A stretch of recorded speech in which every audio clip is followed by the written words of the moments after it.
Hi, my name's John Chambers and talking to you today about the Nissan Leaf version 2, replacing the old version.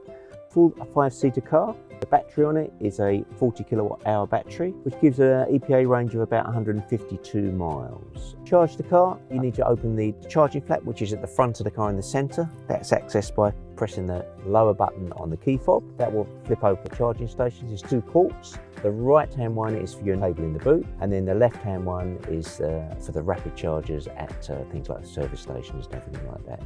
To release the cable, the release is actually inside the car. So these 2 buttons here to turn your charger off and release the cable. On a normal car charge, you're talking about 7.5 hours on a home charger and about 40 to 60 minutes when you're on the fast chargers. This has got a shadow mode charger, which is the standard for Japanese cars. Start the car, press the brake, press the power button, all the lights come on, and then the car's ready to go. So before you start, the Nissan's got a foot brake, which is down on the left. You've got to press that one and release it before the car will move on. Again, to put the foot brake back on, you just put it back on again, and it just replaces the normal handbrake you get in the car. To get the car moving, you've got the drive system here. Across and down gives you drive. If you want a high regenerative braking, you can select the B mode, which again is across and down again. If you want neutral, just across there. If you need reverse, across and up. Obviously when you stop, park, it's operated by the P, just depress P and that sets the parking brake.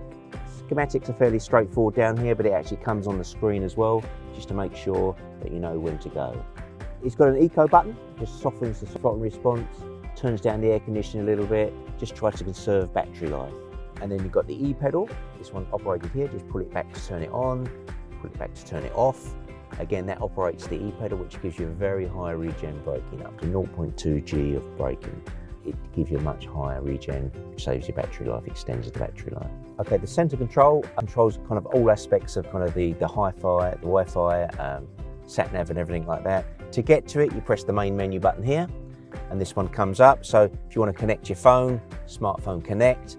Obviously, one important one for electric cars is where your next charging station is. So again, if you just press this button here, it just brings up your nearest charging station, either to your nearest current location, and it will search for it and tell you how far to go. So on the left-hand side of the dash, again, this is like the screen that can be configured.